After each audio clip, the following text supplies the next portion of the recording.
السلام علیکم ناظرین، ظہیر الدین بابر آپ کی خدمت میں حاضر ہے۔ ناظرین، ایران کے صدر نے یہ اعلان کیا ہے کہ پڑوسی ملکوں پر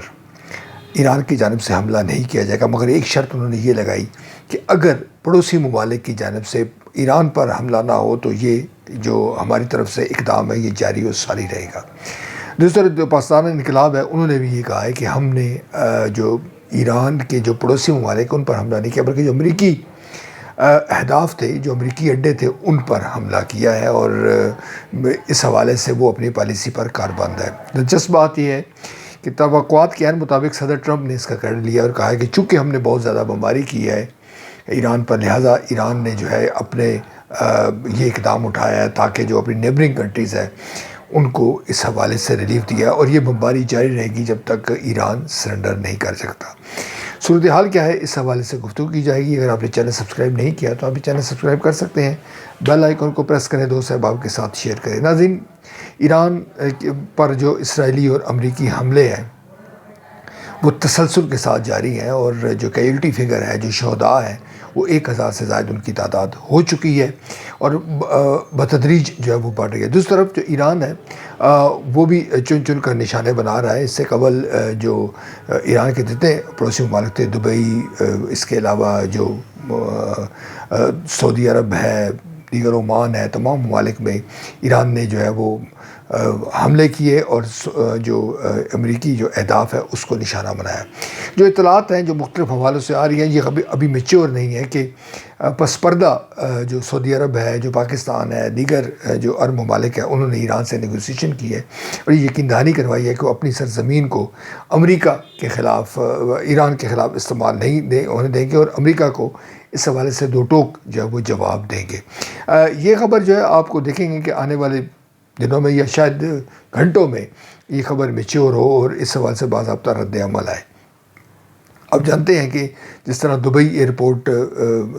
پر جو ہے وہ ڈرون اٹیک ہوئے اور دیگر ہوئے، اس سے یہ معیشت ہے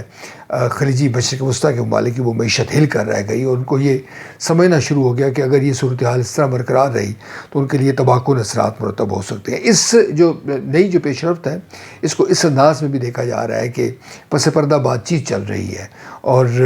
جیسے اس سے قبل ایرانی صدر نے کہا تھا کہ کچھ دوست ممالک اس حوالے سے کاوشیں کر رہے ہیں، اور انہوں نے یہ کہا ہے بقول ان کے کہ ہم نے یہ کہا ہے کہ جنہوں نے حملہ کیا ہے، یعنی کہ امریکہ اور اسرائیل، ان سے بات کی جائے کہ ہم اپنا دفاع کر رہے ہیں، اور وہ جو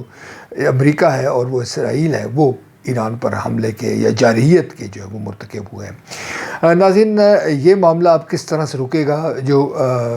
جس طرح سے آپ جانتے ہیں کہ جو آئل کی جو سپلائی کا معاملہ ہے وہ بھی بڑی بری طرح متاثر ہوا ہے، اور جو مشرق وسطیٰ کے ممالک کی معیشت ہے وہ بھی بری طرح متاثر ہوئی ہے۔ جو آئل کی سپلائی ہے اگر وہ مزید اس طرح سے بند رہتی ہے تو اس کے تباہ کن اثرات مرتب ہو سکتے ہیں۔ یہ معاملہ اب یہ بھی بتایا جا رہا ہے کہ اگر امریکہ کی معیشت پر بھی اس حوالے سے بہت بوجھ ہے، اور ایران نسبتاً جو چھوٹے ہتھیار ہیں، چھوٹے میزائل جو سسٹم ہے، جس کو بھی یہ کہہ سکتے ہیں کہ کم لاگت کے وہ استعمال کر رہا ہے، مگر امریکہ اور جو اسرائیل ہے وہ اس کا خرچ بہت زیادہ ہو رہا ہے۔ جو معروف جو چینل ہے ہمارا جیو نیوز، اس کے ایک انہوں نے خبر دی ہے کہ ایک جو بھارتی صحافی ہے انہوں نے بتایا کہ جب وہ تل ابیب میں موجود تھے اور جب ایرانی حملے ہوتے تھے تو بڑی تباہی ہوئی ہے، اور جو اسرائیلی سسٹم ہے وہ اس کو روکنے میں ناکام رہا ہے۔ یہ خبریں بھی سامنے آ رہی ہیں کہ روس اور جو چین ہے وہ ایران کی مدد کر رہے ہیں، اور چین کی اور روس کی جو ٹیکنالوجی ہے وہ ایران کی جو اس وقت جو سسٹم ہے، میزائل سسٹم ہے اس کو، اور ڈرون سسٹم ہے اس کو اس نے سپورٹ کیا ہے، اسی لیے اتنی تباہی ہوئی ہے۔ اسرائیل میں چونکہ الاؤ نہیں ہے، اور بالکل جو نقصانات ہو رہے ہیں اس کے حوالے سے اطلاع سامنے نہیں آ رہی، مگر یہ ضرور بتایا جا رہا ہے کہ وہاں پر صورتحال اچھی نہیں ہے۔ امریکی اکانومی کو جس قدر نقصان ہو رہا ہے، اور امریکہ میں یہ جنگ کس قدر غیر مقبول ہو رہی ہے وہ اب کس سے ڈھکا چھپا نہیں ہے، اور بڑی تیزی کے ساتھ صدر ٹرمپ کا گراف گر رہا ہے۔ بلا شبہ یہ دباؤ بڑھ رہا ہے خود مشرق وسطیٰ کے ممالک کی جانب سے، دوست ممالک جو امریکہ کے ہیں، کہ جناب یہ جنگ ختم کی جائے اور اس کا کچھ سلوشن کیا جائے، اور وہ یہ بھی سوچ مشرق وسطیٰ کے ممالک میں پروان چڑھ رہی ہے کہ ہم امریکی جو اعلی کار ہیں یا امریکہ کی جو جنگ ہے یا جو امریکہ کی پالیسی ہے اس کا کس حد تک نشانہ بنتے رہیں گے۔ ناظرین، یہ جنگ مزید چند ہفتے اگر جاری بھی رہتی ہے تو اس کے اثرات بڑے طویل المدت ہوں گے، اور آپ کو مشرق وسطیٰ جو ہے اس جنگ سے قبل والا مشرق وسطیٰ اور اس کے بعد والے مشرق وسطیٰ میں زمین آسمان کا فرق نظر آئے گا اور وہ پالیسیاں نظر آئیں گی۔ یہ پیش رفت اس کو خوشائند قرار دینا چاہیے، مگر یہ امید بھی کرنی چاہیے کہ یہ معاملہ مزید آگے بڑھے گا اور یہ معاملہ کسی نہ کسی سطح پر امریکہ، اسرائیل اور ایران کے درمیان جنگ بندی پر جو ہے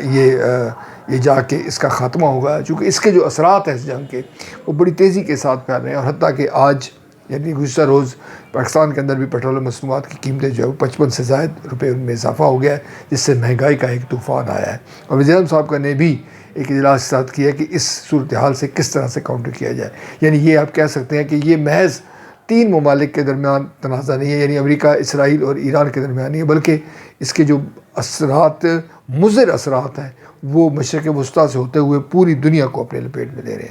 ہیں۔ آج کے لیے اتنا ہی، مزید نئی اطلاع کے ساتھ آپ کی خدمت میں دوبارہ حاضر ہوں گے۔ اس وقت تک اللہ نگہبان۔